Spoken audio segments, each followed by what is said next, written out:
자, 반갑습니다. 한국사입니다. 오늘은 이제 지난 시간에서 우리가 박정희 정권의 종말에 대해서 만났고요. 유신이 끝나고 민주주의가 올지 않았지만은 민주주의가 아니라 전두환 대머리가 온다고 했습니다. 그래서 우리는 이 신군부 독재가 등장하게 된 배경, 그리고 신군부의 등장에 맞서서 항쟁한 5.18 민주화 운동에 대해서 만나겠습니다. 일단 전두환은 처음에는 원래 박정희 군사정권 시기에 당시에 보안사령관으로서 당시에 그냥 단순한 일개의 장군에 불과합니다. 그런데 이들이 이 전두환과 육군사관학교 동기들이 군대 내에서 따로 집단을 조직해요. 친목단체 사조직을 조직하는데 이들이 하나회입니다. 하나회를 만들어서 전두환 그리고 최근에 사망했던 노태우 이런 사람들이 모여서 하나회를 조직해서 군 내부에서 밀착된 관계를 이어갑니다. 이들이 이제 박정희가 사망한 그 다음에 분위기를 봐서 지금이 정권을 잡을 기회다 라고 여기는 겁니다. 그래서 1979년 12월 12일 이때 전두환과 노태우 등이 군대를 동원해서 이제 특전사라던가 군대를 동원해서 이제 육군 참모총장을 억류하고 하극상이에요. 쿠데타. 육군에서 군대에서 가장 높은 사람은 제일 높은 사람은 대통령이고 그 다음은 이제 참모총장입니다. 참모총장이 이제 각 군대를 지휘하는 건데 이 참모총장을 억류해서 체포하는 군사 반란을 저지릅니다. 명분은 박정희 대통령의 사망 이후에 그 진상조사 이런 거 하겠다는 건데 실상은 지들이 정권을 잡겠다는 겁니다. 이때 사실 가장 악랄한 거는 노태우예요. 사실은 왜 노태우냐? 노태우가 당시에 지금 전방에 있는 백마부대의 그 사령관인데 당시에 전두환이 반란 일으킬 때 전두환을 진압하기 위해 나섰던 장군이 야 설마 걔들이 제정신이라면은 북한과 대치 중인 상황에서 전방 부대를 빼돌리겠냐? 그거를 실제로 합니다. 노태우가 북한과 대치 중인 전방에서 부대를 끌고 와가지고 반란에 참여를 시켜요. 전방 부대를. 이것 때문에 이 노태우의 결단으로 전두환이 노태우를 줄곧 제2인자로 낙점합니다. 노태우의 그 과감한 결단이 노태우를 2인자로 선택하게 한 거예요. 여튼 이렇게 전두환이 등장하고 이들은 지난번에 있었던 박정희의 군사정부랑 구분하기 위해서 이들을 신군부라 불러요. 지난 박정희의 군사정부랑은 별도로 새롭게 등장한 군부 세력이라고 해서 신군부라고 합니다. 요게 왜 동그라미냐? 5.18과 관련된 모의고사 자료들을 보시면은 5.18과 관련된 항상 신군부라는 단어가 주어집니다. 지문에 신군부가 있으면은 그냥 다이렉트로 5.18 가는 거거든요. 그래서 그런 식으로 신군부는 5.18과 관련되어 있는 중요한 키워드라서 동그라미를 쳐놨습니다. 이들이 그래서 12.12 군사 쿠데타 반란을 통해서 정권을 장악하자 민주주의를 기대했던 민주화운동가 대학생 지식인들이 이거를 그냥 놔두지 않습니다.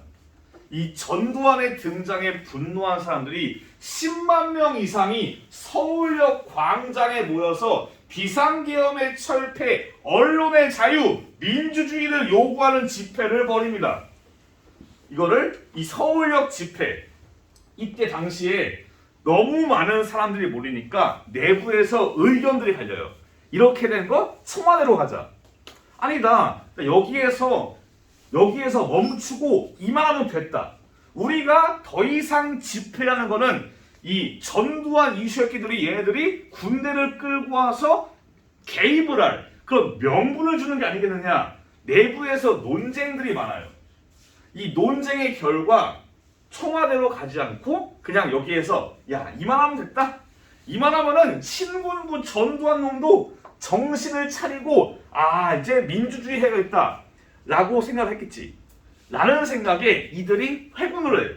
철수를 합니다. 서울에 모인 사람들이 자 다시 이제 본래 위치로 돌아갑시다. 전두환이도 알았을 거예요 라고 철수를 해요. 하지만 전두환이가 그런 거를 알 대가리가 아닙니다.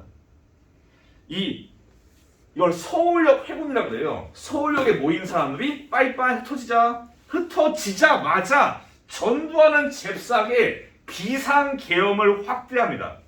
그리하여 각 지역의 대학생들과 여기 서울역 집회에 참여했던 사람 그리고 정치적인 라이벌이나 마찬가지는 야당의 정치인들 다 잡아다 체포를 시키면서 이제 민주화 운동을 억누릅니다. 그게 5월 17일이에요. 바로 배울 5.18 하루 전날입니다. 이렇게 비상계엄이 전국으로 확대가 됩니다. 이렇게 신군부가 등장하는 상황에서 이 당시의 민주화 운동을 서울의 봄이라 그래요. 네. 5월은 봄이니까 당시에 공산주의에 맞선 프라하의 봄이라는 민주주의 운동이 있었어요.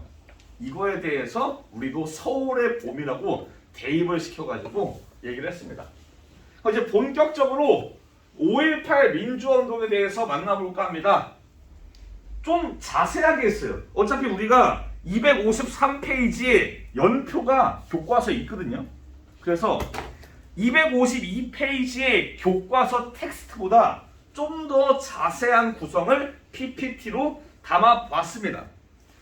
당시에 서울에서만 신군부에 대항한 시위가 있던 게 아니에요. 전국 각지에서 신군부에 대항한 시위가 있었고 광주도 마찬가지입니다.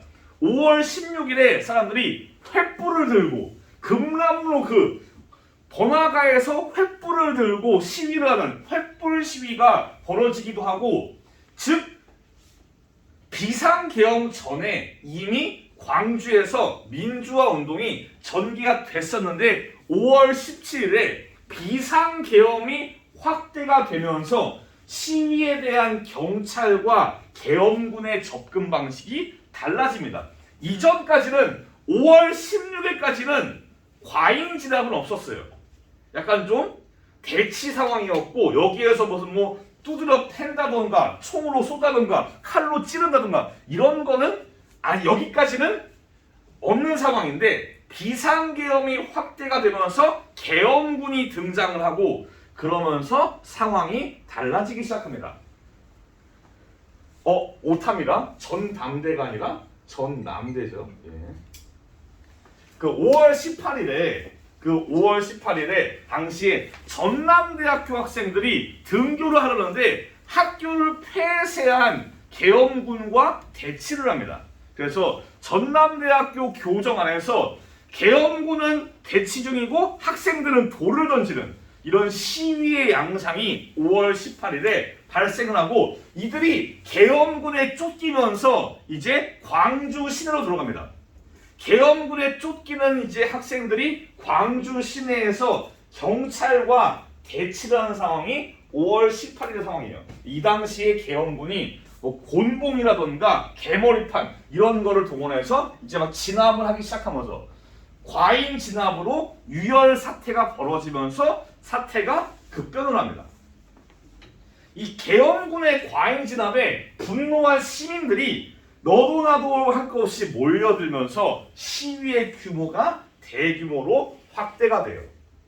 계엄군은 당시에 심지어 총에다가 칼까지 꽂아가지고 착검을 해서 뭐 찌른다던가 아니면 뭐 곤봉으로 팬다던가 이런 식으로 장갑차와 중화기까지 동원하면서 이거를 진압을 합니다. 5월 20일에는 규모가 완전 늘어났어요. 20만 명 이상이 버스를 앞세워서 이제 시위를 벌이고 이 시청을 장악합니다.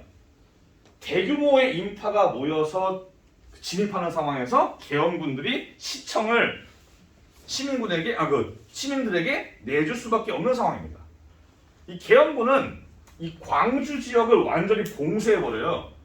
도로를 차단하고 통신선을 끊어가지고 광주 지역이 다른 지역과 연락이 되지 않게 도로와 통신을 완전히 끊어버리고 광주를 봉쇄합니다. 그리고 이제 시청 근처의 건물 옥상에 올라가서 조준 사격을 통해서 이제 발포를 하고 이제 점점 20일 자정 이후부터 21일부터 이제 발포가 시작이 되는 겁니다. 이렇게 계엄군이 총을 가지고 발포를 하기 시작하자 분노한 시민들이 무장을 합니다. 당시에 광주 시내에 예비군 무기고 이런 거 있잖아. 예비군 무기고, 경찰서. 이 분노한 시민들이 경찰서와 무기고에 있는 무기를 들고 와가지고 이제 계엄군과 싸우기 시작한 거예요. 이걸 가지고 다른 사람들이 폭동이니 뭐니 그런데 그냥 기본적으로 전두환 정권, 이 신군부 세력이 정당한 의미의 권력이 아니에요. 정당하게 국민들이 뽑거나 선출했던 민주주의의 과정을 거치지 않은 정당하지 않은 국가 권력이에요. 국가 권력은 아주 웃깁니다. 그냥 공권력 자체는 어떻게 가네.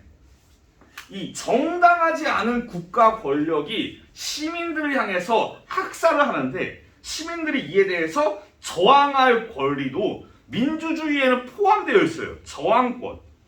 아마 이 저항이 마치 여러분들이 그 통합사회 시간 때 배웠던 아직 안 배웠나? 아직 안 배웠겠다. 인권에서 배웠나요? 저항?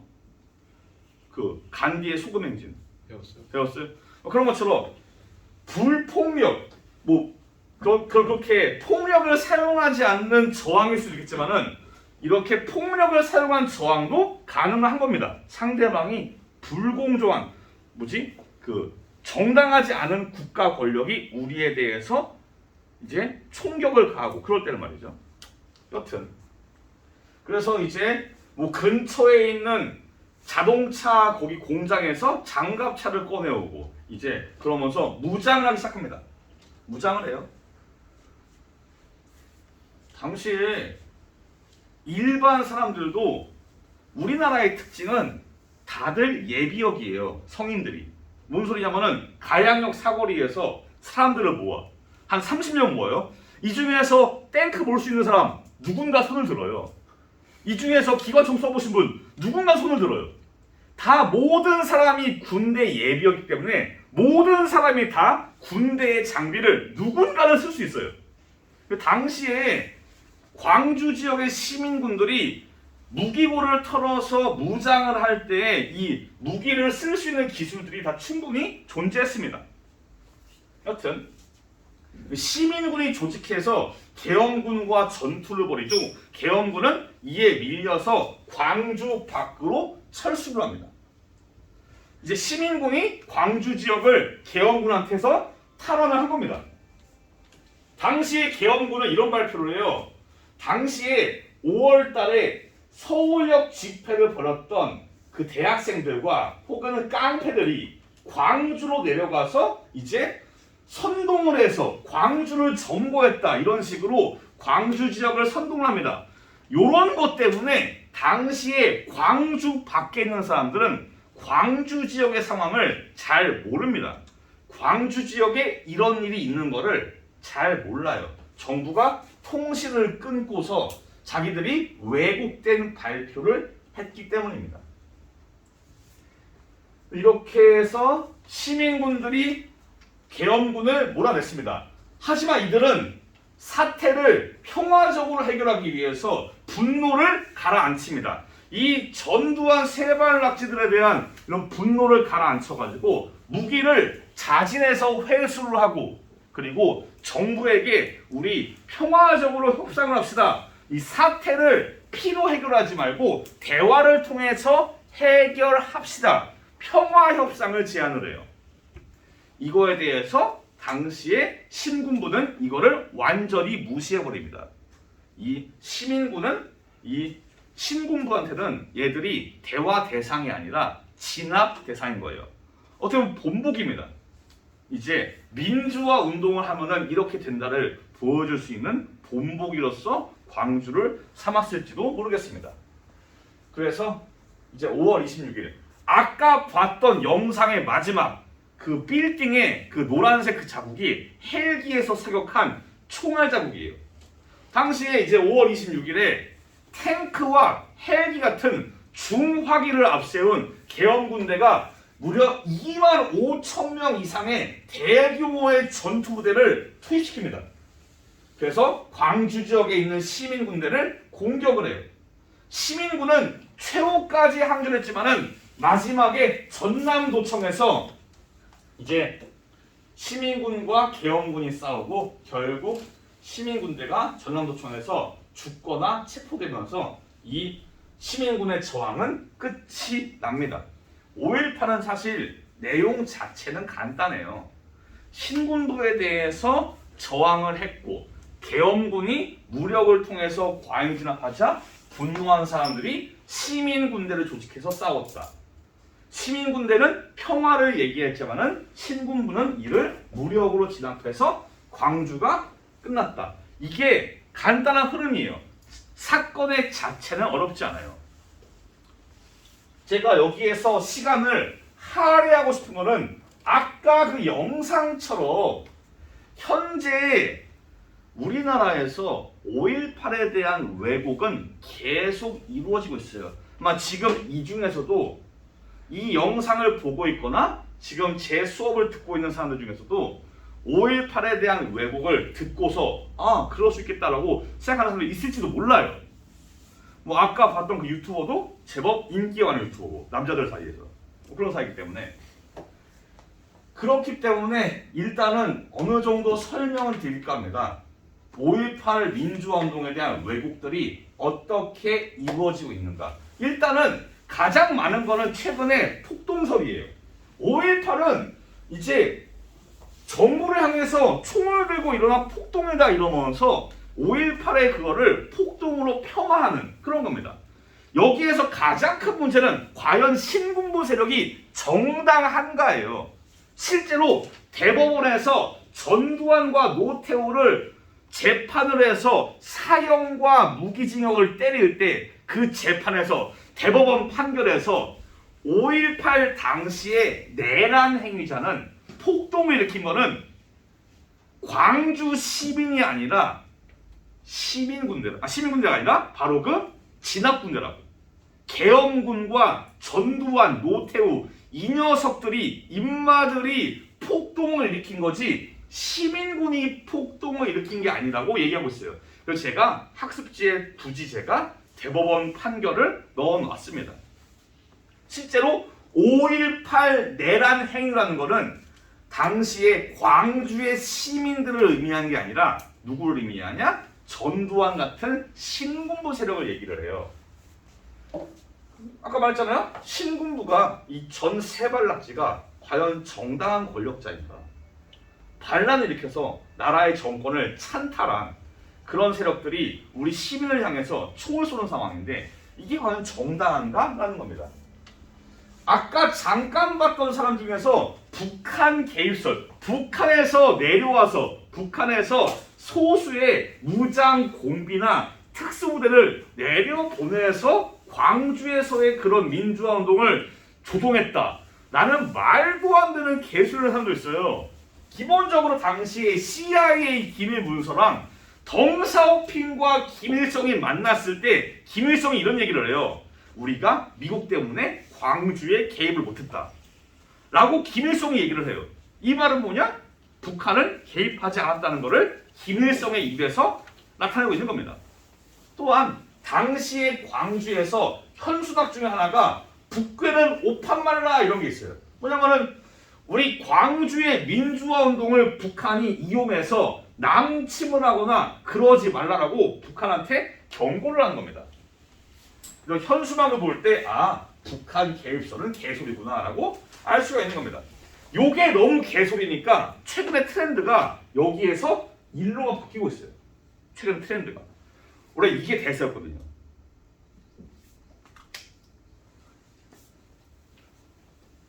자, 그리고는 이제 최근에는 더 나아가서 폭동설도 안 먹히니까 이제는 유공자 명단과 관련된 왜곡이 있어요.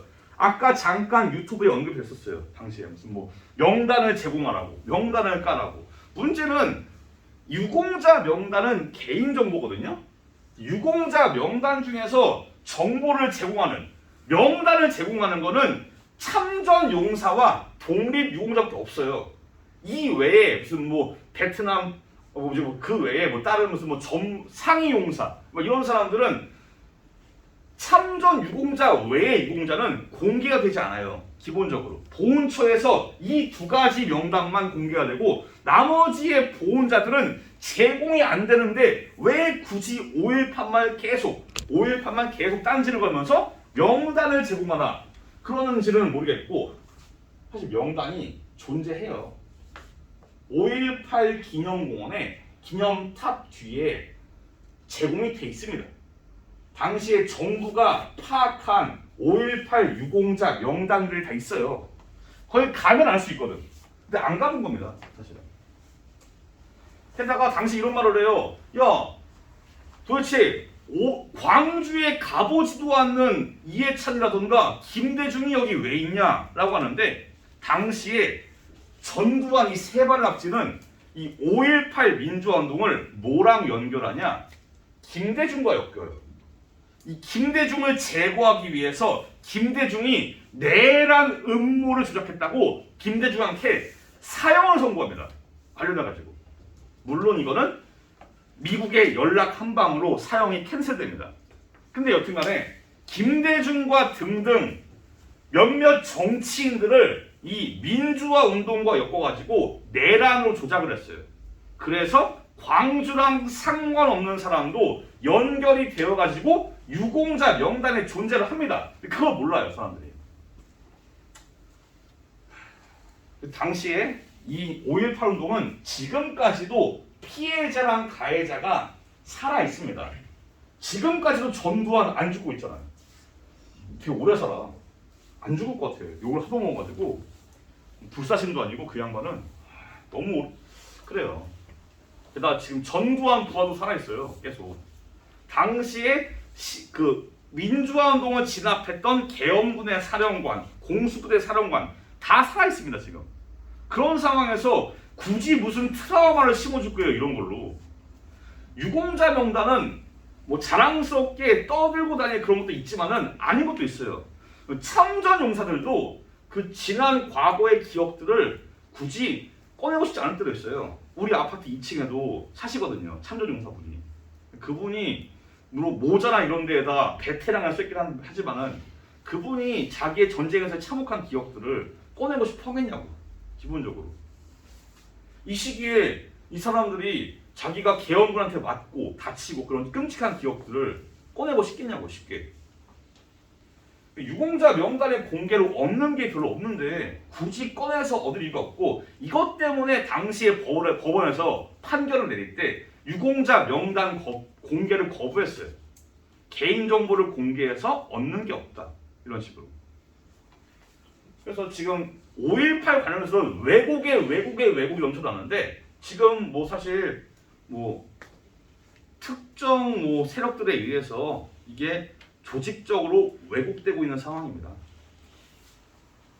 자, 여튼 그렇게 해가지고 여러분들이 5.18 운동이 민주화 운동이라는 거 잘 알아주시면 좋겠습니다. 5.18 운동은 관련 기록물이 유네스코 세계 기록 유산으로 등재가 되어 있습니다.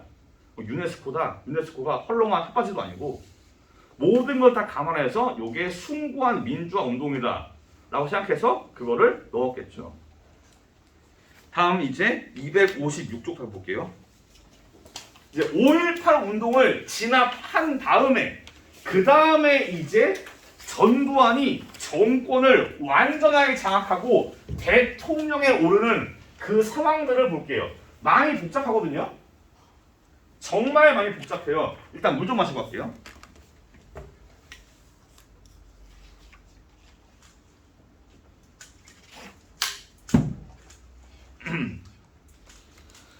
이 전두환 등 신군부 세력은 5.18을 진압을 한 다음에 이제 국가보위 비상대책위원회를 만들어요.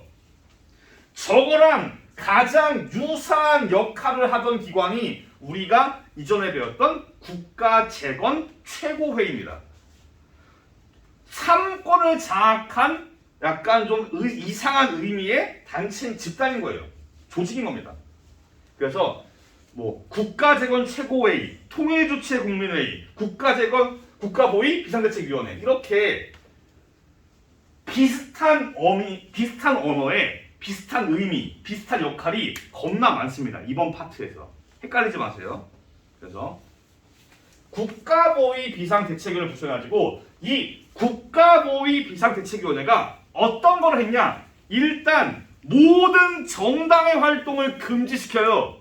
당시에 넘버 1 정당, 공화당, 넘버 2 야당, 신민당 다 정당의 활동을 금지시키고 심지어 해산시켜버려요. 정당을 다 밀어버립니다. 박정희도 이 정도는 아니었어요. 정당을 완전히 다 해체시켜버려요. 정치인들의 활동을 완전히 묶어버립니다. 모든 정당이 사라졌어요. 그리고 당연히 민주화 운동 탄압합니다. 언론도 통폐합을 해요. 이때 날아간 방송사가 이거 적지 마세요. 그냥 적는 거니까 동양방송인데 동양방송? 실제예요. 이게 지금의 뭐냐? JTBC. 이 JTBC의 T가 동양이라는 거예요. 그 우리 동양고 말고요. 예. 이때 그래서 JTBC가 만들어질 때 특집 뉴스로 전두환을 5시간 동안 계속 깠어요. 동양방송 날려버렸으니까 5시간 동안 전두환 나쁜 새끼 이러면서 계속 까 전두환을. 그런 식으로 언론을 마음대로 주무르면서 뭐 신문사 폐간시키고 방송사 합치고 막 이런 식으로 언론을 자기 마음대로 묶어버립니다. 그리고 삼청교육대를 운영합니다. 256페이지 왼쪽에도 있는데 당시에 정치 깡패, 범죄자 이런 사람들을 모아가지고 재사회와 교화를 통해서 새로운 사람을 만들겠다라고 말을 한 게 삼청교육대입니다. 이걸 가지고 지금 막 삼청교육대에 부활해야 된다, 막 조두소 이런 거 때려 놓아야 된다. 그럼 분노의 마음은 이해하겠는데 삼청교육대가 인권을 짓밟는 그런 조직이란 말이에요. 그런 단체예요. 그런 기관이고 게다가 이 삼청교육대가 범죄자만 가냐? 깡패만 가냐? 그게 아니에요. 내가 밤늦게 일하고 집에 가는 길이야. 근데 집에 가는 길인데 경찰이 날 불러. 잡아가지고 너 밤에 왜 지나가? 가자 이러면서 끌고 갑니다. 애꿎은 사람들, 노숙자, 그냥 지나가는 사람 그냥 붙잡고서 가자 삼청교육대 이런 겁니다. 정말 말도 안 되는 일반인들이 여기에 끌려가서 모진 고초를 겪고 자살을 하고 사망을 하고 이런 사례가 되게 많아요. 인권 유린의 현장입니다. 애초에 군사 정권이 인권을 생각할 리가 전혀 없지만은 이런 식으로 삼청교육대 운영해서 당시의 사회 분위기를 공포 분위기로 몰고 가서 감히 전두환에게 저항을 하지 못하게 공포 분위기를 형성을 한 겁니다. 그리고 제가 지난 시간에 설명했던 이제 대통령을 권한대행을 하다가 정식 대통령이었던 최규하가 물러나고 아직은 통일주체국민회의, 유신헌법에서 등장했던 통일주체국민회의에 의해서 전두환이 선출이 됩니다. 전두환이 복잡한 이유는 지가 당선된 다음에 헌법을 바꿔요. 요게 복잡해지는 겁니다. 전두환은 7년 단임제를 해요. 중임제가 없습니다. 단임이에요. 전두환은 딱 7년만 해먹으려고 그래요. 전두환이 민주주의를 좋아하냐? 그거 아니에요. 전두환의 의도는 지금의 러시아의 푸틴처럼 7년 해먹은 다음에 뒤에서 다른 사람들을 앞세워서 계속 정치를 좌우하려는 그런 의도가 있어요. 전두환은 딱 7년만 해먹고 뒤에서 마음 편하게 모든 것을 배후에서 조작을 하겠다 라는 의도가 있는 겁니다. 뭐 이게 단임이라는 게 나는 민주주의가 좋아 이딴 게 아니에요. 오해하지 마시고.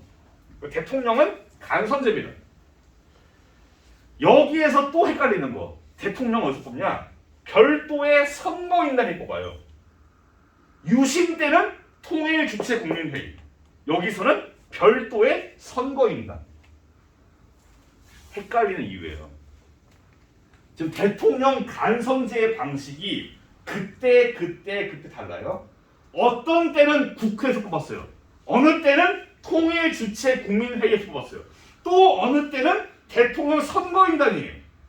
헷갈리기 정말 좋은 게 대통령 간선제의 변화하는 방식입니다, 여러분. 이해하셨죠? 그래서 이제 민주정의당을 창당해서 전두환이 민주정의당의 대선 후보로 등장해서 이제 새로운 선거인단에 의해서 전두환이 다시 한번 선출돼요.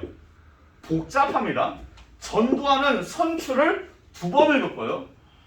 통일주체 국민회의에서 1번, 별도의 선거인단이 1번, 총 2번 등장하는 게 전 3발락지입니다. 이렇게 해서 전두환의 임기가 1981년부터 시작을 합니다. 자, 그럼 이제 다음은 무엇이냐? 전두환 정권이 디테일하게 어떤 정책을 펼쳤고 이런 전두환 정권의 독재에 대항하는 우리의 민주주의의 움직임 6월 민주항쟁을 다음 시간에 만나볼게요. 좀 오늘 좀 설명이 길었는데 5.18은 제가 설명을 많이 했지만은 여러분들이 공부하실 때는 뭐 교과서 정도로 해서도 큰 차이는 없을 것 같아요. 자체가 어려운 거 아니고 제가 시험과 상관이 없이 여러분한테 이런저런 말을 해주고 싶었으니까. 전두환 정권의 등장 과정은 좀 복잡하니까 신경 써서 봐주십시오. 고생 많았습니다. 다음 시간에 뵐게요. 감사합니다.